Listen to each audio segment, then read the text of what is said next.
Hello friends, welcome to my YouTube channel. आज हम बात करेंगे नेशनल एजुकेशन कमीशन की। नेशनल एजुकेशन कमीशन को हम कोठारी आयोग के नाम से भी जानते हैं। सो फ्रेंड्स, हमें सबसे पहले ये जानना होगा कि इसकी फॉर्मेशन कब हुई थी। तो ये फॉर्म्ड हुआ था 14 जुलाई 1964 को और ये डिसॉल्व हो गया था 29 जून 1966 को। सो फ्रेंड्स, जो नेशनल एजुकेशन कमीशन है उसके जो चेयरमैन थे वो कौन थे? वो थे दौलत सिंह कोठारी। जो दौलत सिंह कोठारी हैं उनके नाम पर ही नेशनल एजुकेशन कमीशन को जाना जाता है। उस टाइम जब ये जो कोठारी आयोग था जब वो बना था तो उस टाइम जो पीएम थे वो थे पंडित जवाहरलाल नेहरू। सो जो कोठारी आयोग के जो मेंबर्स थे वो थे 17 मेंबर, जिसमें से 6 जो थे फॉरेनर्स थे। नेक्स्ट, अगर हम बात करें तो जो दौलत सिंह कोठारी हैं इन्होंने एजुकेशन लेवल को डेवलप करने के लिए बहुत सारी एजुकेशन से रिलेटेड पॉलिसीज़ बनाई थी। एजुकेशन से रिलेटेड उन्होंने गाइडलाइंस प्रोवाइड की थी और इन्होंने एजुकेशन से रिलेटेड बहुत सारी एडवाइजरी भी दी थी ताकि हमारे एजुकेशन सिस्टम को हाई लेवल तक ले जाया जा सके, उसको डेवलप किया जा सके। इसी कारण से इसको जो है वो कोठारी आयोग के नाम से भी जाना जाता है। सो फ्रेंड्स, जो कोठारी आयोग था इसमें जो दौलत सिंह कोठारी हैं इन्होंने बहुत सारी बातों को ध्यान में रखा था। इन्होंने कहा था कि विषय विभाजन कक्षा 9 के बदले कक्षा 10 के बाद हो। मीन्स जो डिवीज़न ऑफ सब्जेक्ट होती है वो आफ्टर 10th कर दी थी इन्होंने। पहले 9th के बाद होती थी। अब हम जब डिवीज़न ऑफ सब्जेक्ट मीन्स जब हम सब्जेक्ट चूज़ करते हैं तो हम आफ्टर 10th क्लास की बात करते हैं। जैसे कि हम आर्ट्स, कॉमर्स, साइंस, हम ये सब्जेक्ट जो है वो +1 में होते हैं तब करते हैं। तो इन्होंने इसी बात को कहा था कि 9th के बदले 10th के बाद जो है वो हम सब्जेक्ट चूज़ करेंगे। नेक्स्ट उन्होंने कहा था कि 1 से 3 वर्ष की पूर्व प्राथमिक शिक्षा दी जाएगी और अगर अगर बच्चा 6 साल का पूरा होगा तभी उसे स्कूल्स में एडमिशन मिलेगी, तभी वो फर्स्ट क्लास में बैठेगा। और इन्होंने कहा था कि पहली सार्वजनिक परीक्षा 10 वर्ष की विद्यालय शिक्षा पूरे करने के बाद ही होगी। इन्होंने एजुकेशन लेवल पे मैथ और साइंस पर ज़्यादा फोकस किया था। इन्होंने एजुकेशन लेवल को 2 टाइप्स में डिवाइड किया था। First is high school, second is secondary school. The National Commission on Education, known as the Kothari Commission, examined and recommended a graduated formula. जो दौलत सिंह कोठारी हैं उन्होंने ग्रेजुएटेड फार्मूला दिए थे। इन्होंने कहा था कि 10th के बाद जो है वो सब्जेक्ट डिवाइड होंगे +1 +2 में और इसके बाद 3 साल का जो ग्रेजुएशन होगी, 3 साल का ग्रेजुएट पीरियड होगा। इसके बाद इन्होंने लैंग्वेज दी थी। 3 लैंग्वेज फार्मूला इन्होंने प्रोवाइड किया था। इन्होंने कहा था कि 3 लैंग्वेज होगी और the first language to be studied must be the mother tongue और the regional language. The second language is Hindi speaking and the third one is modern Indian. ये मेन इम्पॉर्टेंट आता है कोठारी आयोग में कि इन्होंने ग्रेजुएटेड फार्मूला दिया था और इन्होंने 3 लैंग्वेज फार्मूला दिया था, जिसमें 3 लैंग्वेजेस थी। ये पूछी जाती है एग्ज़ाम में कि जो 3 लैंग्वेज फार्मूला था वो किसने दिए थे या फिर 3 लैंग्वेज में कौन कौन सी लैंग्वेज जो थी वो इन्वॉल्व थी। और साथ में जो प्राइमरी स्कूल था उसमें फर्स्ट क्लास में एडमिशन कब मिलती थी? After 6 years. और जो 10th के बाद जो डिवीज़न ऑफ सब्जेक्ट हैं वो भी कोठारी आयोग में ही की गई है। नेक्स्ट बात करें अगर हम तो जो जीडीपी का जो 3% था वो एजुकेशन के ऊपर स्पेंड हुआ है। 3% of GDP spend on education. आगे हम इसमें क्वेश्चंस की बात करें तो इसमें कुछ क्वेश्चंस लिए मैंने, आप भी साथ साथ में इसके आंसर देते जाइएगा और देखिएगा कि आपके कितने आंसर्स जो हैं वो ठीक है। First question is 10th +2 +3 year structure of education was proposed by dash. Friends, मैंने आपको अभी बताया कि कोठारी आयोग में ही 10th +2 +3 ईयर का ग्रेजुएशन फार्मूला जो है वो कोठारी आयोग में दिया गया था। Option A education commission 1964, Ramamurti committee 1990, secondary education commission 1952, university education commission 1948. So option A is correct. Education Commission 1964. Next is first open university in India was established in the year. So जो first university थी India में वो कब establish हुई है? Option A 1983, option B 1982, option C 1985, option D 2001. So friends, जो first university है वो हुई है ऑप्शन बी 1982 में एस्टेब्लिश हुई है. Next is who was the first chairman of university grant commission? जो यूजीसी है उसके फर्स्ट चेयरमैन कौन हैं? So option A doctor Manmohan Singh, professor Yashpal, professor S Bhatnagar, professor DS Kothari. So the answer is C, professor S Bhatnagar. जो professor S Bhatnagar हैं उनका पूरा नाम है Shanti Swarup Bhatnagar. So next is Indian institute of advance study is located on. Option A Dharamshala, option B Shimla, option C Solan, option D Chandigarh. So the right answer is option B Shimla. Next is the first national policy on education in free India was launched in the year. So option है option A 1947, 1964, 1968, 1986.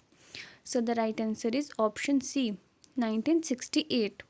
Next is according to 2011 census the overall literacy rate in India is about. कितने literacy rate थे 2011 में? Option A 64%, option B 72%, option C 74%, option D 82%. So the answer is option C 74% literacy rate थी, जिसमें female की literacy rate की अगर हम बात करें तो वो बहुत कम थी 65.5%, और मेल की लिटरेसी रेट 82.1%. सो नेक्स्ट अगर हम बात करें तो operation blackboard programme was introduced to improve. Option A teacher education, primary education, secondary education, higher education. So friends, blackboard programme जो है was introduced to improve primary education. So answer B is right. अगर हम operation blackboard programme की बात करें तो the scheme of operation blackboard was introduce on 1987 in preparations of NPE POA to provide minimum essential facilities to all primary schools in the country. So blackboard operation जो था वो इसलिए launch किए गए थे ताकि स्कूल्स में फैसिलिटी प्रोवाइड की जा सके. सो ये प्राइमरी स्कूल्स के लिए लॉन्च किया गया था. और अगर हम NPE की बात करें सो इसकी फुल फॉर्म है नेशनल पॉलिसी ऑन एजुकेशन 1986, और POA की बात करें so programme of action 1992. So next is the right to free and compulsory education for children between age group of 6 to 14 has been inserted in Indian Constitution. So friends, free and compulsory education जो वो कौन से article में है? Option A article 46, option B article 16, option C article 45A, option D article 21A. So the right answer is article 21A. Option D. Next is the policy recommended by the Kothari Commission vis-a-vis language is. Option A Hindi, mother tongue, 2 language formula, 3 language formula. So friends, मैंने आपको पहले बताया है कि Kothari commission में 3 language formula दिया गया था. एक जो मदर लैंग्वेज थी, second is Hindi, and the third is modern Indian. So option D is the right answer. Next is siblings, parents and teachers are important source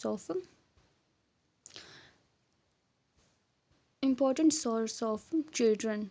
So the options are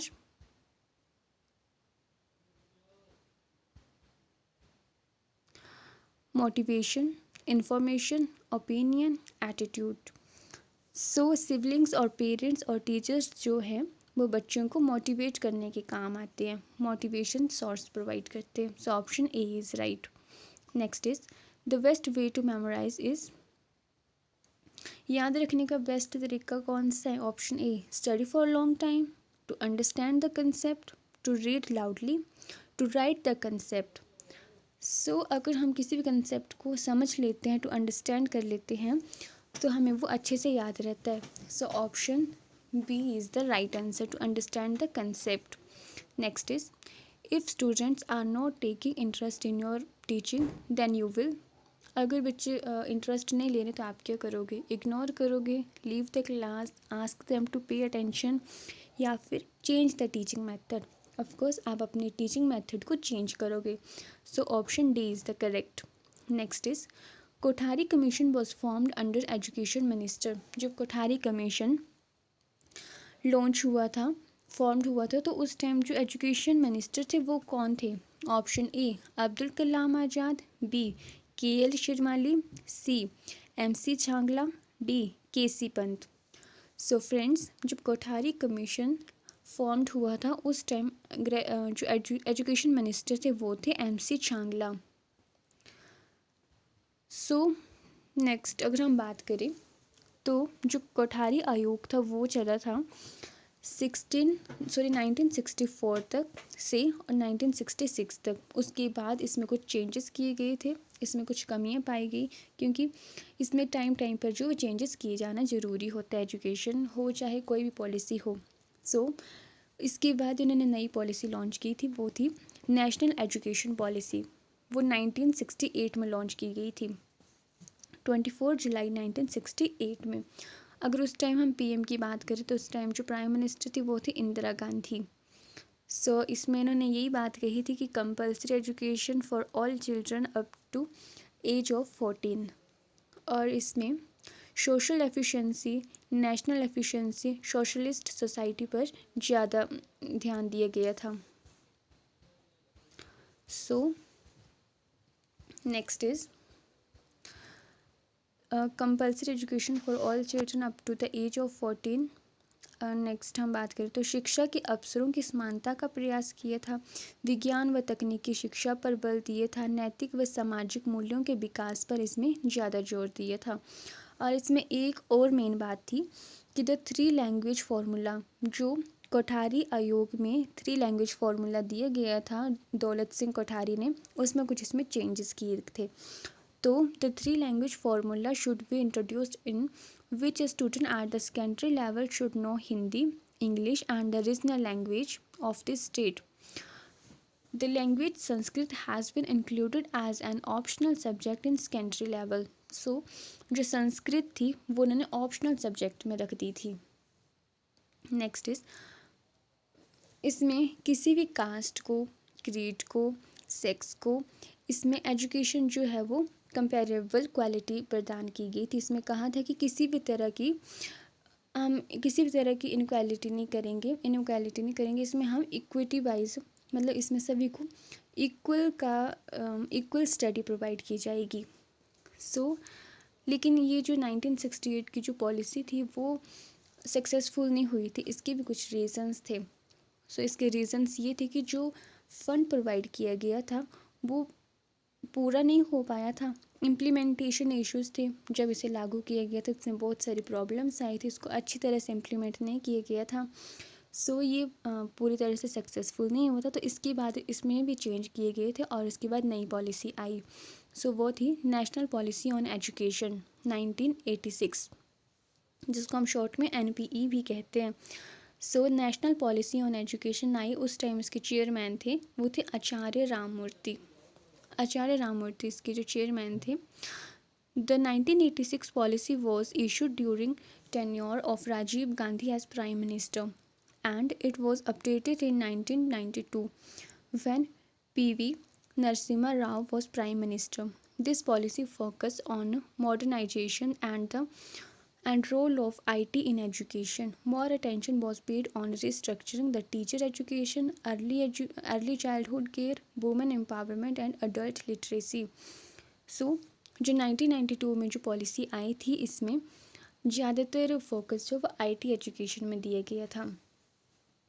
So, most of our classic government schemes such as सर्व शिक्षा अभियान भी इसी ना जो 1992 में जब नई policy बनी थी तो इसमें बहुत सारी स्कीम्स जो थी वो लॉन्च की गई थी, जो स्कीम्स आज तक चली आ रही हैं। वो थी जैसे कि Sarva Shiksha Abhiyan, mid day meal scheme, Navodaya Vidyalaya जिसको हम NVS स्कूल्स के नाम से जानते हैं, केंद्रीय विद्यालय जिसको KB स्कूल के नाम से जानते हैं, and use of IT in education were started under the NEP of 1986। ये 1986 के अंडर रखी गई थी, लेकिन ये जो स्टार्ट हुई थी वो 1992 में स्टार्ट हुई थी।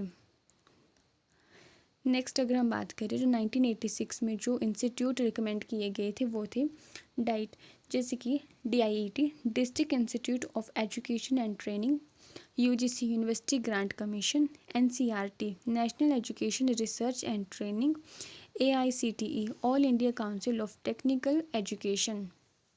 और अगर हम बात करें GDP की तो 1992 की पॉलिसी में GDP का इसमें 6% जो है वो स्पेंड किया गया था। ये इसलिए इम्पोर्टेंट है क्योंकि इसमें GDP का सबसे ज़्यादा परसेंट जो थी वो स्पेंड की गई थी। अगर हम बात करें नेशनल एजुकेशन डे की, फ्रेंड्स नेशनल एजुकेशन डे जो है वो 11 नवंबर को सेलिब्रेट किया जाता है। ये बर्थ एनिवर्सरी के रूप में होता है। ये फर्स्ट एजुकेशन मिनिस्टर जो थे हमारे मौलाना अब्दुल कलाम आज़ाद, उनके जन्म दिवस पर बर्थ एनिवर्सरी पर नेशनल एजुकेशन डे जो सेलिब्रेट किया जाता है, नवंबर 11 को। नेक्स्ट अगर हम इससे रिलेटेड कुछ क्वेश्चंस की बात करें, a review of NPE 1986 programme of action was done by, तो किसके द्वारा मतलब किसके द्वारा स्टार्ट किया गया था जो 1986 की पॉलिसी थी। Option is national commission for teachers, Yashpal committee, Ramamurti committee, Hansa Mehta committee. Friends option third is right, Ramamurti committee के द्वारा जो है वो 1986 की पॉलिसी स्टार्ट की गई थी।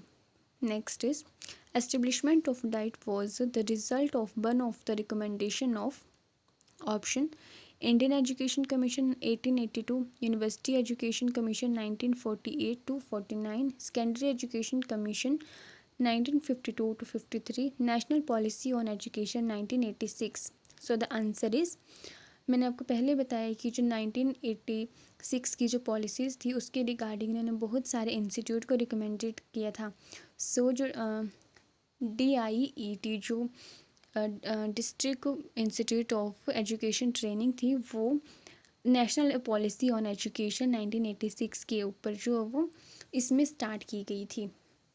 फ्रेंड्स अगर आपको मेरी वीडियो अच्छी लगी हो तो प्लीज़ लाइक कीजिए, शेयर कीजिए और सब्सक्राइब करना मत भूलिए।